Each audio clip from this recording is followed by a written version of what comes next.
Sounds good then. Wait, this meeting the version is. Okay, all right. Someone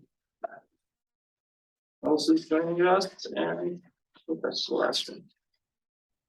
All right, so last session we discussed on some topics, extracting features from graphs, especially with non-parametric models. And the way we performed that was through hand designing these basically strategies that you were trying to extract features from graphs. So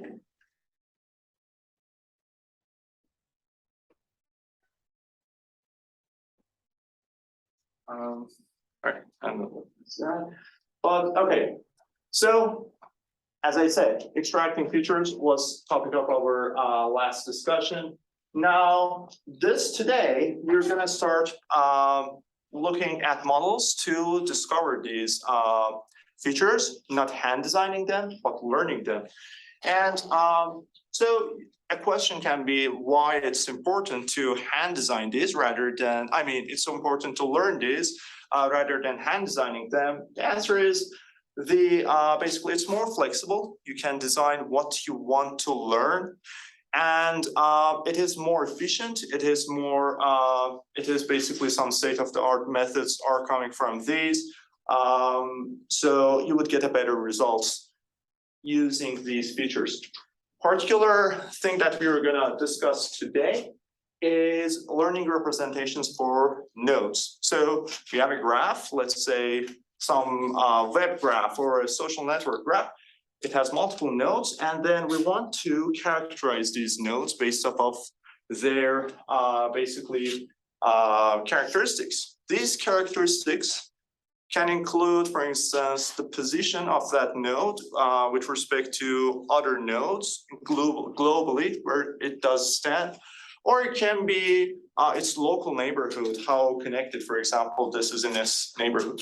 So we want to learn some feature representation, low dimensional feature vector. Let's say that it has a dimension D, and we want to represent a node using this feature representation. So that feature representation need to encode basically we need to code into this vector what location this node is basically located at with respect to other nodes, and what's basically the structure of its neighborhood.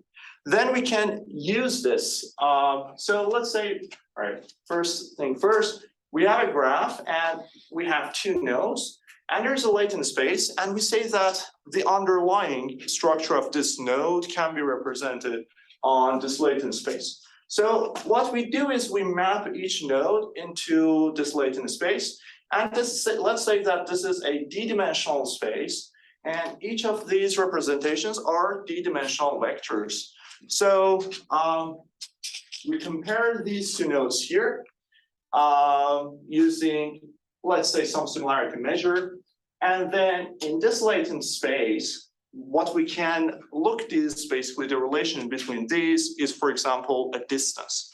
So let's say that we assume that the basically underlying representation for this is a Euclidean space, and then we can use L2 norm in the Euclidean space to find basically the distance between those two embedding vectors.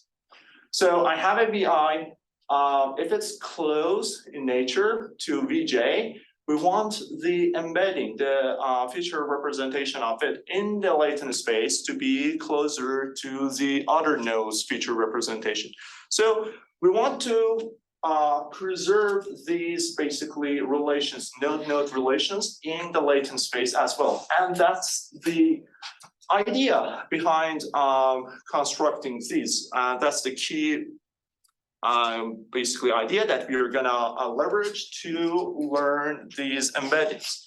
Now, when we had, let's say that we found with some method, we found the feature representations for these nodes, and then what we're gonna do with that? That's gonna be input for some regular machine learning approach. And let's say that we have a node classification problem. We have this node Vi. It has some position with respect to other nodes in the graph.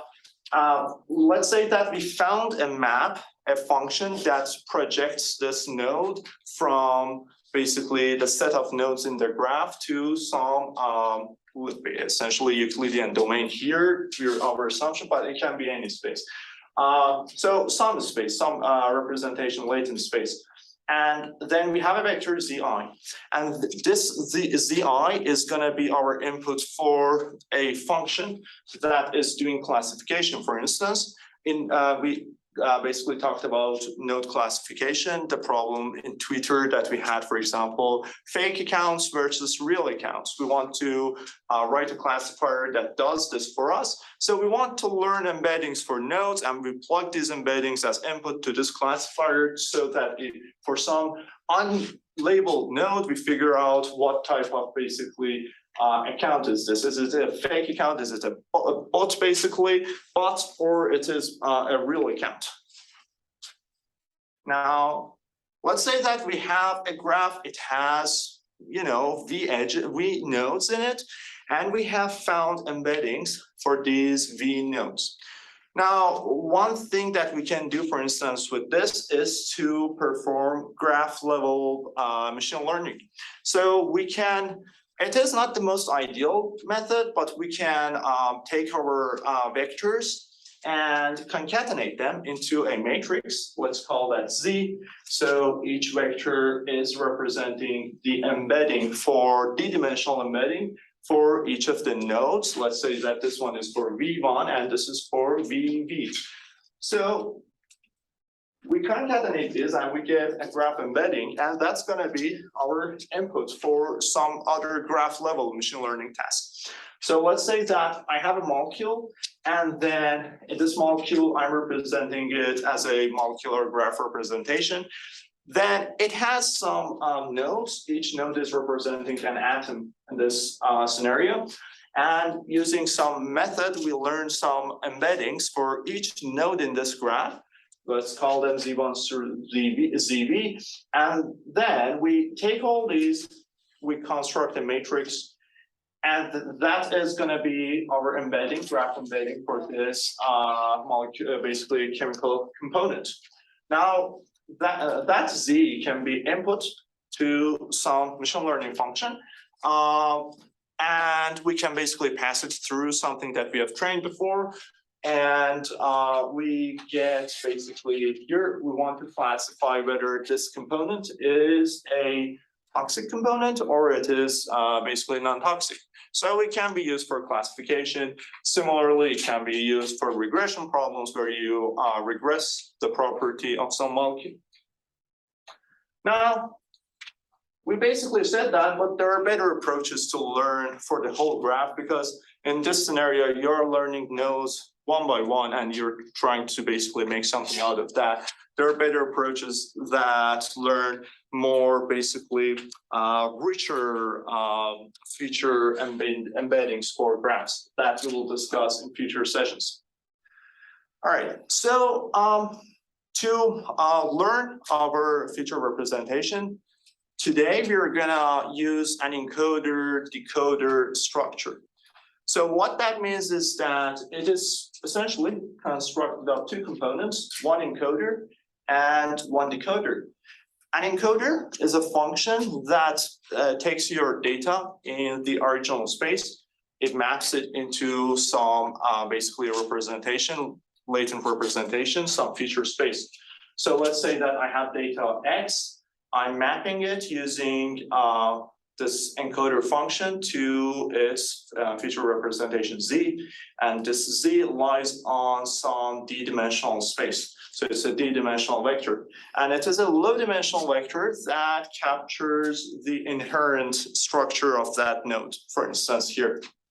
And we will discuss where this structure is coming from, how we can dictate this.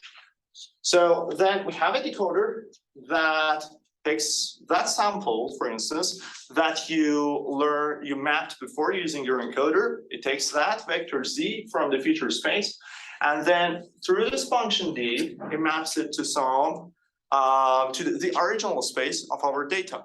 So what that means is that it is basically trying to reconstruct our original data X. So you have your data, you pass it to an encoder, it gave you some feature representation, and you take that feature representation, you pass it to the decoder, it is going to try to reconstruct that data.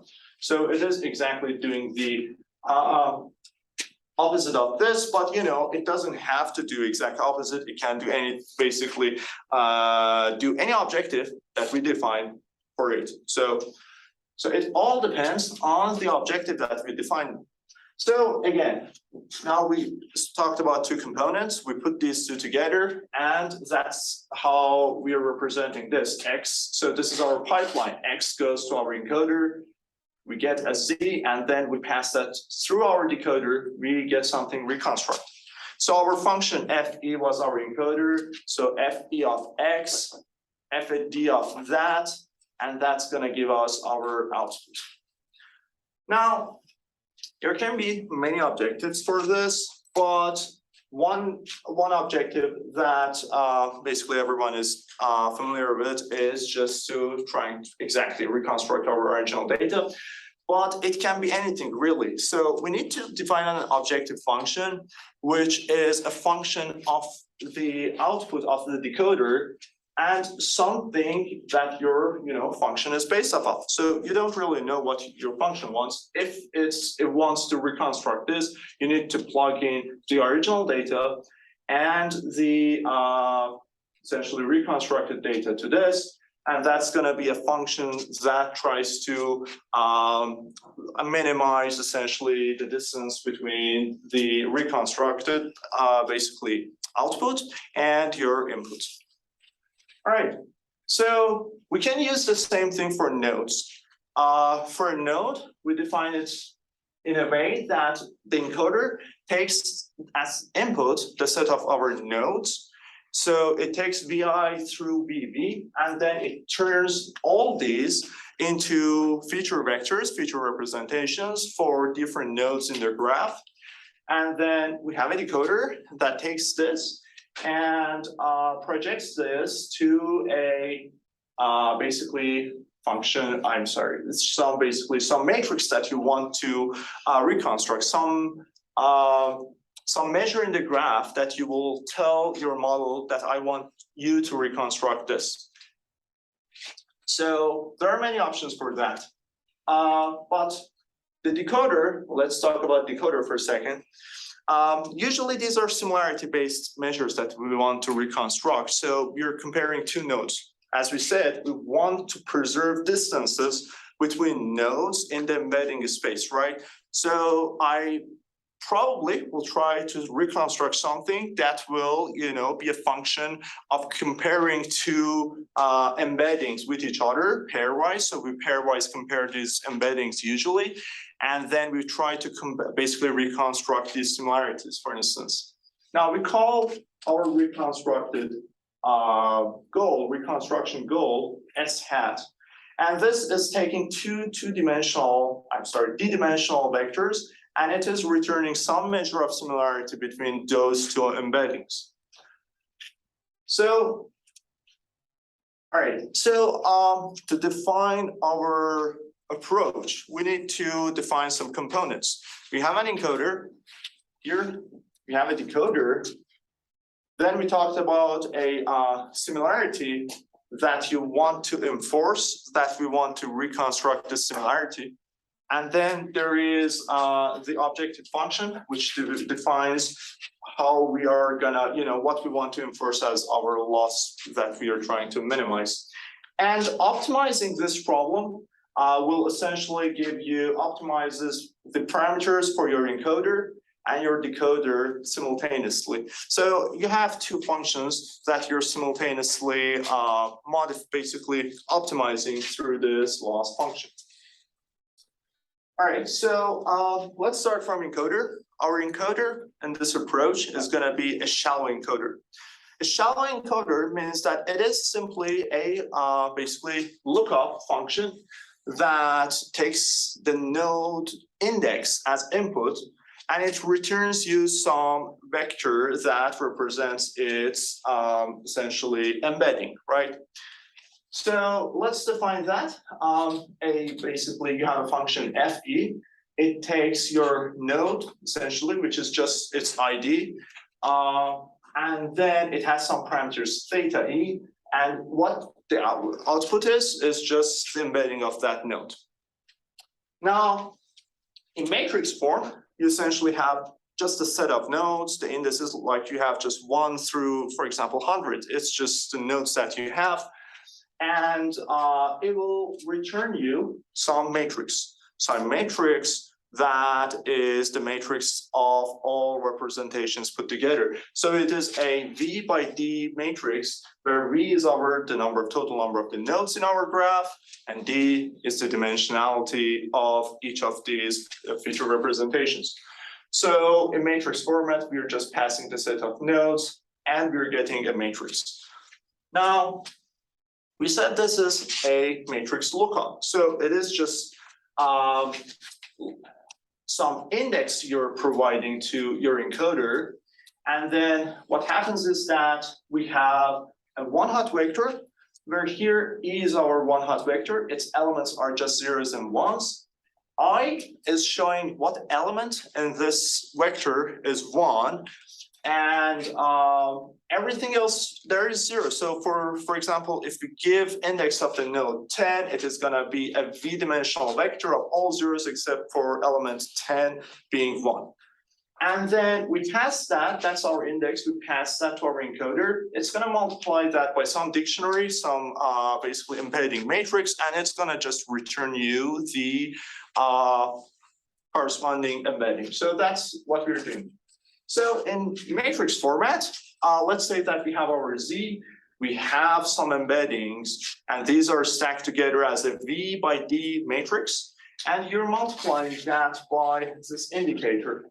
And that's going to return you just embeddings for that particular column, which represents to node VI, which corresponds to node VI. So it is essentially, the fact is that our encoder is directly learning that embedding. So parameters for the encoder are essentially our embedding directly. So what we learn is Z in the encoder. Now, we said that so far we are only providing the index for that node, and we are not providing anything else. And but there are many other things that you have in hand to provide to that. For example, let's say that I have a graph, it has some structure.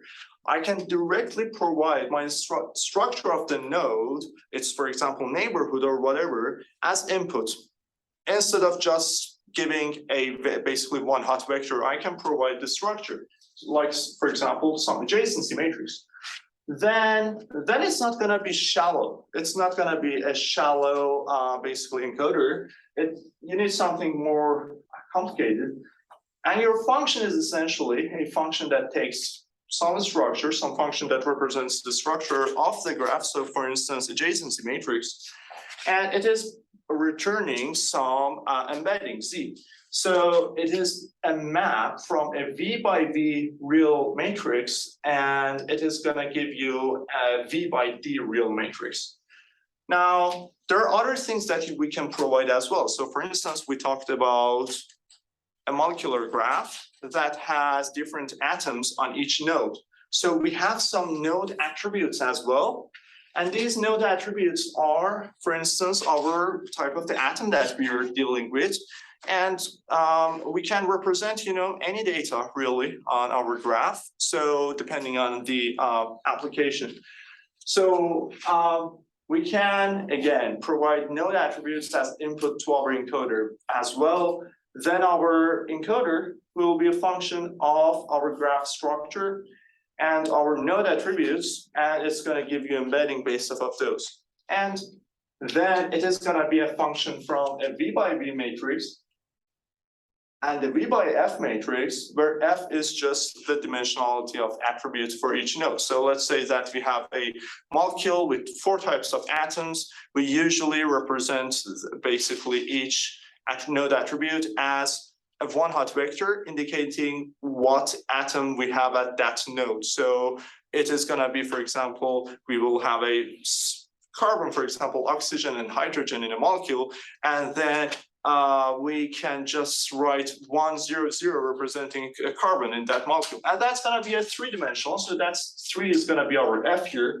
And we're going to map that into an embedding. So it is going to be V nodes that we have, and for each it's going to be D-dimensional. So for this, you usually also need to reconstruct, when you provide your node attributes, your loss function, you need to also define some sort of reconstructing these node attributes as well. So if you use these, you will have a richer, basically, a more sophisticated embedding that will return, better results, because it is distinguishing each node way better than the other nodes. And essentially, it is having preserves these distances between nodes way better than basically just a shallow encoder. And that approaches are going to fall into graph neural networks, basically. That we will see in upcoming sessions. So, but for now, we're sticking to a shallow encoder. Now, let's talk about some similarity measure. We said that our encoder-decoder approach had 4 components. We had a decoder, we have an encoder, we had some basically similarity measure that we wanted to reconstruct. So that was the goal of the decoder. And then we had some loss function. So this similarity measure is essentially saying that what do you want at output? You were given a node, you turn that into some embedding. What do you want at output?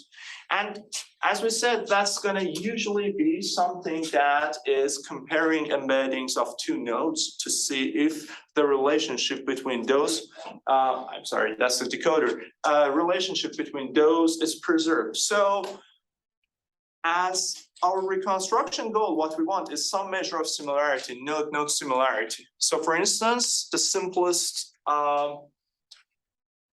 thing that we can consider is just to reconstruct the neighborhood of the node to see what type of nodes, what basically nodes are connected to that node.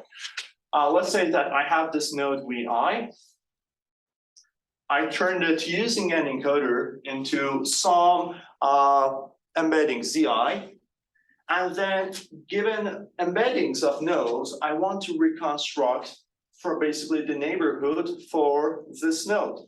I actually had another edge, but I need to fix that. So that's basically what we want. And that's going to be essentially a vector in terms of a vector. So what can represent this? It is going to be some row in the adjacency matrix of that graph. So let's say that I have this, and again, it has 3 neighbors, and we can find a basically row of the adjacency matrix that corresponds to that node Vi. And then what we want to get is just zeros except for ones for those nodes. So we want to reconstruct that vector. So that's our goal, our adjacency matrix. We want to reconstruct that. So we talked about adjacency, but we also talked in a few sessions ago, we talked about similarity measures, node-node similarity measures. And any of those, for instance, this Jaccard method, that Jaccard coefficient that you guys just implemented, can be used as a similarity measure between nodes. And let's say that I want to reconstruct this measure of similarity. And really, based off of the measure that I want to reconstruct, I'm encoding those information into our embedding. So what that means is that the decoder should be able to reconstruct that information from embedding. So that means that that information will be encoded in our embedding. So depending on what similarity measure you use, you're going to get more sophisticated embedding here. So decoder is what we are going to use to decode our basically latent representations. So we talked about our similarity measure. It is, our reconstruction goal, which is going to be a similarity measure. And because similarity measures are essentially node-to-node relations, so we need to have pairs of these representations, latent representations as input to our graph, our decoder. And then this decoder takes two representations and gives you your basically the corresponding similarity between those two nodes. So there are multiple approaches to do this. We discussed, for example, that we can use inner product of two vectors to return a value, which is representing the similarity of those two, right? If those two are aligned, we will have basically a higher essentially similarity. If they have a 90-degree, if they are basically perpendicular to each other, their similarity is essentially going to be 0. So one approach is to define it as some map that takes 2D dimensional vectors, and it is going to project that into a basically some positive real value. And an inner product is something that we can use for that, essentially to do that. We can also compare how different two embeddings are based off of some distance measure. So let's say that we have a basically an embedding, which is Euclidean. We can use L2 norm to find how far our basically our feature representations are from each other, and then we will use that to say, let's say that similarity. We will find a relationship between that and the similarity that we want based off of our basically objective function. So let's call let's define some distance measure, a function L, that takes two embedding representations and map those two into some real value that represents essentially the distance between those two. So it is finding how close two node embeddings are from each other. And it all depends, this measure of distance, it all depends on what type of embedding you have. If you have a Euclidean space, you will have an L2 norm as your function. And it depending on what other space basically you think that your graph representation will lie on, its underlying basically representations lie on that, you can use the distance measure in that space to find the distance between the corresponding embeddings. We will see an example in future slides. So now another group are probabilistic based decoders that try to find some statistics. So for instance, you define your similarity as some statistics given some starting node. For instance, you want to find how often you get to some other nodes. And then you define that statistics. Your decoder needs to, given two embeddings, find that statistic. So you want a probability based off of two embeddings. And then you have some basically reconstruction goal, and we will see an example of this later. So three type of decoders that we will see are essentially inner product, distance, different distances, and some basically probabilistic function that you need to have some function. For example, let's say softmax, that you have some function of these two embeddings, and then you need softmax that we will talk about next session to turn a vector, output vector, into some probability measure. So again, lastly, it is going to be our objective function. Objective function is essentially taking your reconstructed value, whatever it is the output of your decoder. It takes your similarity measure that you define. So let's say that I'm defining that I want to reconstruct the adjacency of that graph. And then it is going to be like I want to reconstruct neighborhoods for each node. Then my similarity measure, my goal of reconstruction is going to be on my adjacency matrix. So I input my adjacency matrix together with the reconstruction of the decoder into my L function L, which is my loss, and that's going to give me some value that I want to minimize. Okay, so for instance, I want to I have some reconstructed matrix. I want to compare these two, and I reduce the discrepancy between what the decoder did and what I wanted it to do. So based off of this, you're gonna, find that basically optimize your model and find embeddings. Now, so again, output of your decoder and this similarity measure. And you really define this for pairwise relations that exist in your graph. So you're gonna do a sum over all loss functions over different edges in the graph, and you want to see these pairwise relations are preserved or not. So it takes two basically values and it gives you basically a single value, which is your two real values, and it's going to give you a measure that is your loss, how basically far you are from the target. So we have multiple approaches to learn these embeddings. They fall